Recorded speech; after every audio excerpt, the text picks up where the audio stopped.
Good evening, ladies and gentlemen, and welcome to the first ever Hudson County Sports Podcast. My name is Jim Hague. I'm a local sports writer with the Hudson Reporter and the Observer of Kearney, and I've been doing this for a long, long time. But the man who I have with me for my first ever podcast, I've known even longer than I've been a sports writer. As a matter of fact, it's 51 years ago this year that I was first introduced to my first guest. And quite honestly, there was nobody else in the world that I wanted to have as the first guest for this podcast. And that's none other than Hall of Fame basketball coach from legendary from St. Anthony, Bob Hurley. Coach Hurley, how are you tonight? Great, Jim. Tremendous. Thank you so very much for doing this with me. It means a lot. It really means a lot to me. So anyway, all right, It's really that many years? Yeah, 51 years. 51 years. 1968, I was in second grade, and you were my gym teacher. All right, and then if we can continue on, 2 years later, you started the two-pronged summer league at St. Paul's, where in the morning it was the kids who played, and I was one of the kids.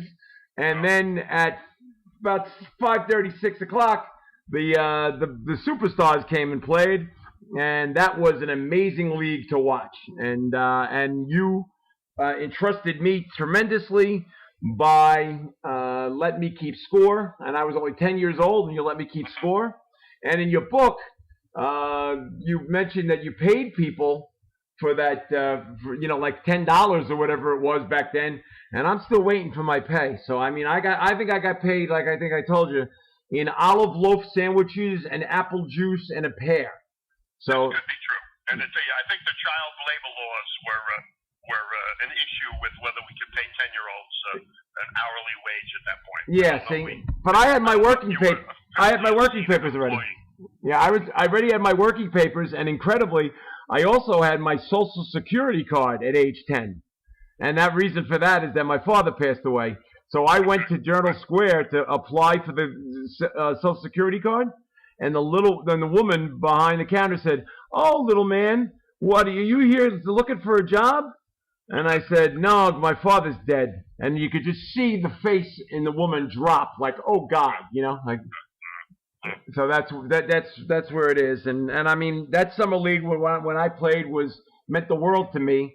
And I'll never forget that I was pitching a game against the older kids, and I was about 10. And you asked Bobby Hunter, who was keeping score, how many hits has he given up? And Bobby Hunter said, none. And you went, game over. And then and the next day in the Jersey Journal, headlines, Hague hurls no-hit win. It was like at age 10, that was about the best thing that could ever happen to me. It was absolutely tremendous. That was good. That was our friend Jim Hague from 3 years ago. 3 years ago, he began his own podcast after many, many years of doing this in writing, and he continued that all the way along until about, I would say, 5 or 6 months ago. And at that point in time, he was hospitalized, and he never came home after that. But that was Jim right there. And if you notice something about that clip that I just played of Jim Hague and Bob Hurley Sr., most of the talking was done by Jim, even though he had the legendary Bob Hurley there. But if you get a chance, I really think you should go through the whole thing on his YouTube page. It's youtube.com/Oxmar, which is Rams Go backwards. He loved the Rams. He loved the Mets, the Rangers, Marquette, and he loved Bob Hurley, too. He really did. He got along so well with Bob. He was a student of his at St. Paul's Grammar School, the parish of which Jim will be buried on Thursday. He's going to be there's going to be a funeral mass there, and of course the wake is tomorrow from 3 to 7 at the O'Keefe Commons at St. Peter's Prep in downtown Jersey City on Van Vorst Street. But there are so many stories about Jim Hague to be told, so many that it would be impossible to really go through all of them. If you have seen Facebook, if you have seen Twitter, if you have looked at other news agencies, not just us here at the Observer, you know that Jim Hague was one of the most beloved figures who ever walked this earth, especially in Hudson County. So many people pay tribute to him, and just a few that I can remember off the top of my head, bigger names: Mike Vaccaro of the New York Post, Jack Curry of the Yes Network and the New York Yankees, Bob Hurley, Rich Hansen, Jason Williams, so many well-known sports figures paused to remember him, because I don't think anybody expected this was going to happen. Jim was 62 years old, and I'm going to tell you a quick story about how I found out that Jim had died on Sunday morning. I was sitting here at home watching one of the Sunday morning news programs, and I got a text from Councilwoman Doyle. She said, "Did you hear that Jim Hague passed?" And I said, "No, I hadn't heard anything. I hadn't spoken with his wife, Mary, at that point. I had no idea." But then I picked up the phone and I called Mark Wiggins. I couldn't get through because I had a bad connection. And Mark called me back and he said, "Yeah, it's true. It's true. He died in his sleep on Sunday morning, early Sunday morning. And he leaves behind his beautiful wife, our friend, Mary Costello, Judge Mary Costello, a Hudson County judge. And he leaves a void that is going to be almost impossible to fill in Hudson County. We have been blessed to have Jason Bernstein with us for the last year and a half. But I think even Jason would be the first to say that even when he was a new reporter, he used to turn to Jim all the time for guidance and for possible stories, ideas, for help, you name it. And that was sort of the way it is with everybody who ever entered the field of sports journalism. When Jim Hague was around, people gravitated to him. He had an infectious personality. You couldn't help but want to be right there with him. He was loud. He was funny. He was animated. He always had something good to say to everybody who he ever came into contact with. And he was hard as nails. He did not get along with Sister Mary Allen Barszewski, who is the first female athletic director in the state of New Jersey at St. Anthony High School. They yelled and screamed at each other so many times when Sister Allen was the athletic director and the de facto head of the St. Anthony High School basketball team. Bob Hurley was the coach, of course, but a lot of the decision-making powers behind the scenes fell to Sister Allen. She was the one who helped Bob raise so much money over the years. And he and Sister Allen would go at it, sometimes right in public. And if she didn't like something he said, she'd tell him. And if he didn't like the way Sister Allen responded to what was said to him, he would let her know that she was full of you-know-what. That's the kind of relationship they had. But everybody, anywhere you went, knew Jim Hague. Everybody, everywhere. And I'll never forget, I started at the Observer on March 1st, or maybe it was February 1st, 2006. And Lisa told me that our sports reporter was Jim Hague. I sort of knew it. I had known who Jim was because he was a graduate of St. Peter's Prep, albeit he 13 years before me. But to know I was going to be on the same staff as Jim Hague was something that just raised me up right away. I thought, oh my God, I'm not worthy of this. This is Jim Hague. This is Hudson County. This is Hudson County sports. This is the guy who everybody goes to. This is the guy that everybody loves. This is the guy who knows everybody. and yet he was my colleague, something that I can claim happened for the rest of my time from 2006, with a rare exception, a couple of years where I was away. But he was there every step of the way. Anytime I needed a news story, he jumped right in.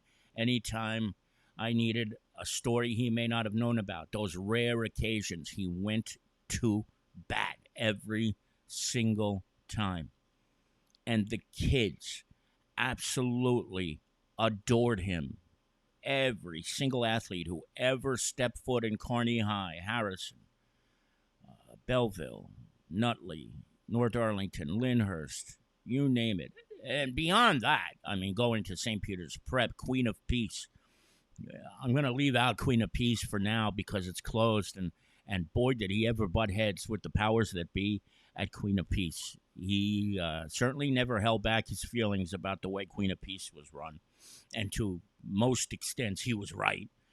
But boy, did he know every single teenager who ever walked through the doors of those high schools. And what was amazing, Michael Batista, who knows sports very well in Hudson County, put a tribute up to Jim the other day. And in his tribute, he said, so many high school student athletes had a dream of one day being the Observer's Athlete of the Week.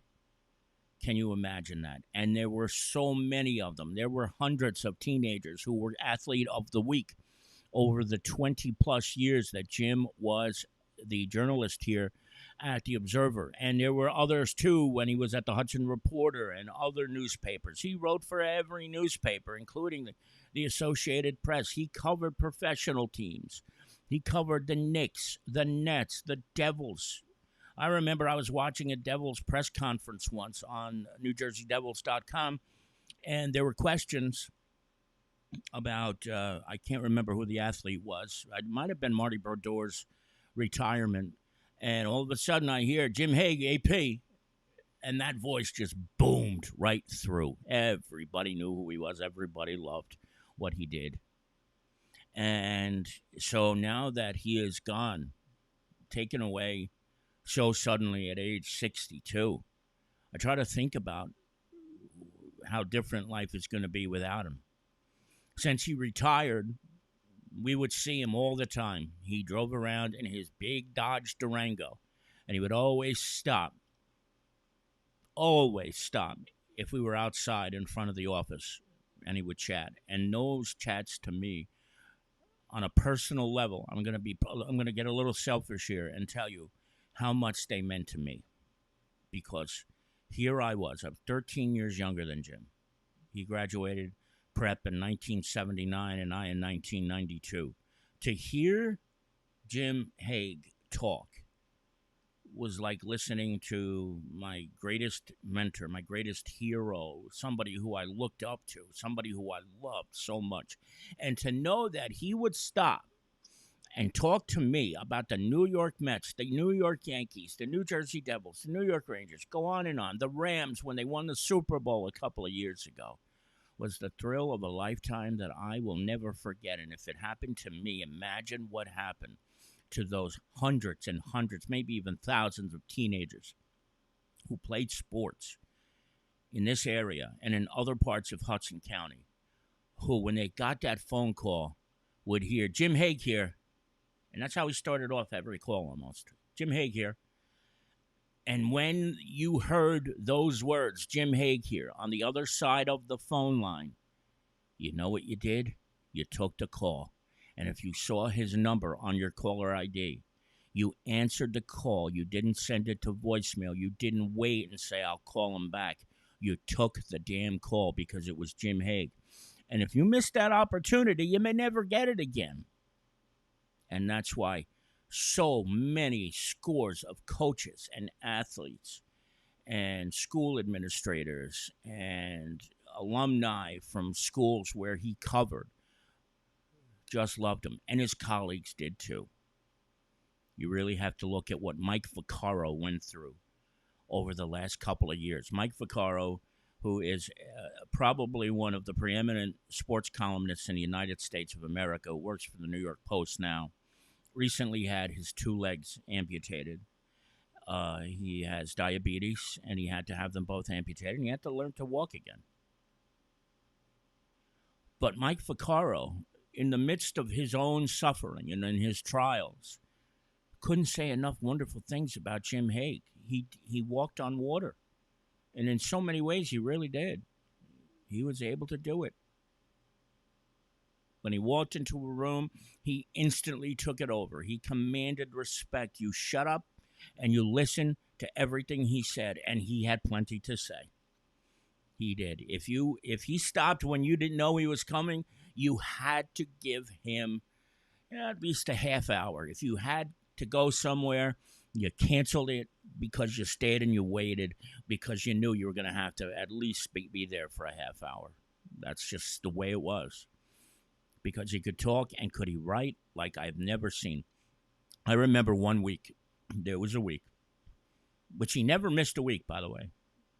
He never missed a week in all the years he was working for us. I remember there was one week where there was a story he wanted to do, but he forgot to do. So I said, well, what are you going to do? You want to just scrap it for now and we'll go back to it next week? He said, no, I'm going to do it right now. And let's just say, for the sake of argument, it was 11:30 a.m. on a Monday when we put the paper together. By 12:10, that story was done. And it wasn't just done. It was flawless. And it was 1,400 words. We try to keep our stories to between 700 and 800 words. Doesn't always happen. Jim's stories would sometimes be 1,800, 1,900, 2,000 words. And I'm not trying to be a hypocrite here because my tribute and obituary to Jim was 2,450 words at last check. It's still evolving on the web, and it's still, was still like 2,000 words in print because there's so much to say. And it was so much I couldn't even get to because if I did, it probably would have been 20,000 words. And you just can't even imagine that one human being would command that much of respect. But that's what he commanded. That's what Jim Hague demanded. Your respect, your attention, your loyalty. If you gave it to him, he gave it back to you 100-fold, not 10-fold, 100-fold. Because that's the kind of guy he was. And for legions of us who are prep brothers with him, the loss is greater. I think about guys like Jack Rizlowski, his classmate, 1979, who was the first lay principal at Prep. Jim Hague, class of 1970, who is the vice president of principal giving and planning, who has been at Prep since 1974. I was the year I was born. I'm 48. Jim Hague has been there for 48 years. And the things that he said about Jim are unbelievable. He turned to Jim. There are portions of... Jim Hague just wrote a book about the 150th anniversary of St. Peter's Prep, the sesquicentennial. And a good chunk of it was anecdotes from Jim Hague. He wrote his own book on boxing. He wrote other books. He just did so much. And one of the first lines of the obituary that I wrote for him was, there's a tendency that people will look at Jim Hague and say, damn it, 62 years old. That was way too young. And it was. But in those 62 years, starting while he was a high school student at Prep, even going before that at St. Paul's in Greenville, he packed so much beauty and life into those years that it is just unbelievable. It is just unfathomable. And I don't know if in my lifetime I'm ever going to see anybody like Jim ever again. And I don't want to take anything away from Jason Bernstein, because you want to know something? Jason Bernstein has done an amazing job since he took over for Jim. And you know how we found Jason Bernstein?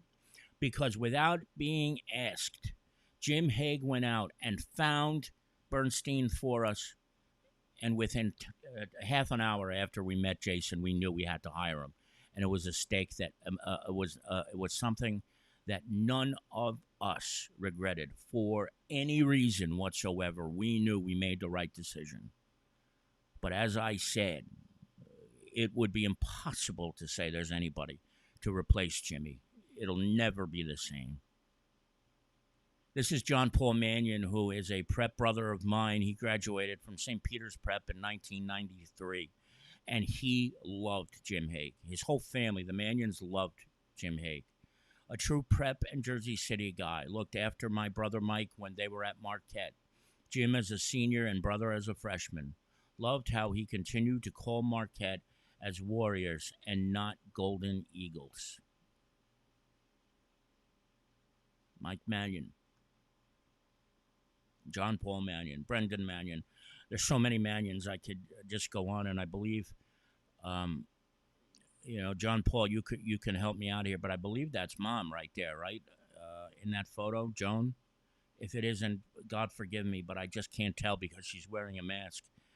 But this is a family who knew the Hagues, loved the Hagues, and knew how important Jim was to so many people, so many young athletes, prep, non-prep alike. Just a remarkable, remarkable human being. And John, thank you so much for coming by. Same to John Jimkowski, too, and anybody who's watching us today, because I think most of us know. John said he didn't know much about Hudson County and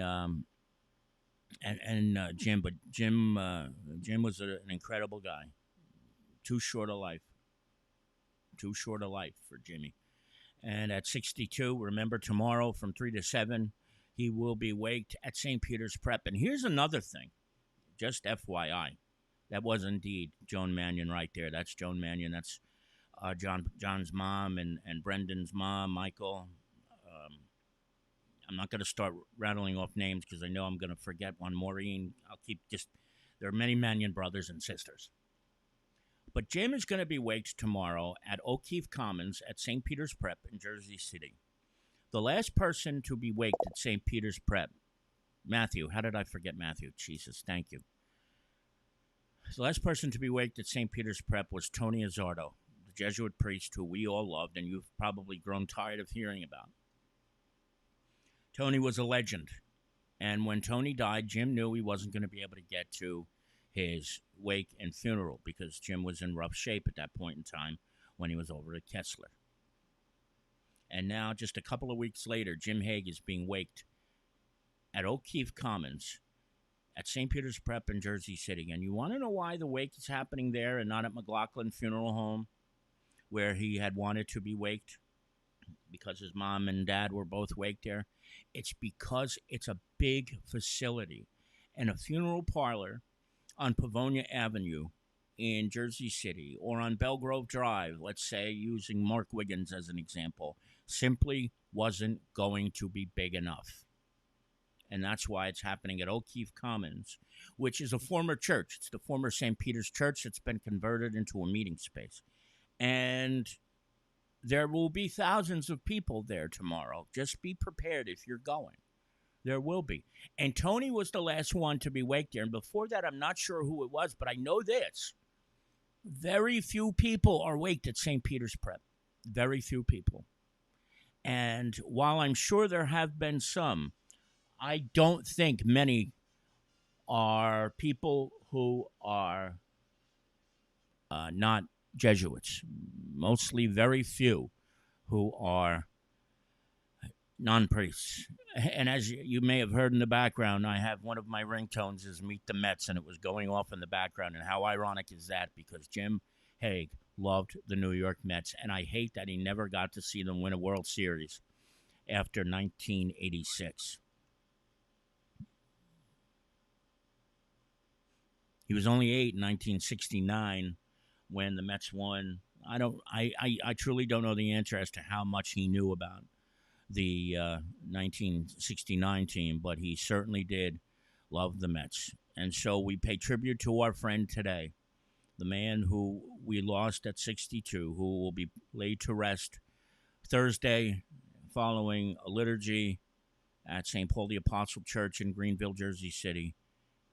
And I can only say, I will never forget you, Jim Hague. I will think of you so often. We will all think of you so often here at the Observer. Lisa, Bob, Michelle, Kimmy, Ron Lear, all of us who had the honor to work with him. There were so many. We will never forget you, my man. We will never forget the big guy who dropped 300 pounds after he had lap band surgery. We will never forget that voice, that powerful, loud voice that could really knock anybody for a loop. Our lives will never be the same again without him. And we think of his wife, Mary, today.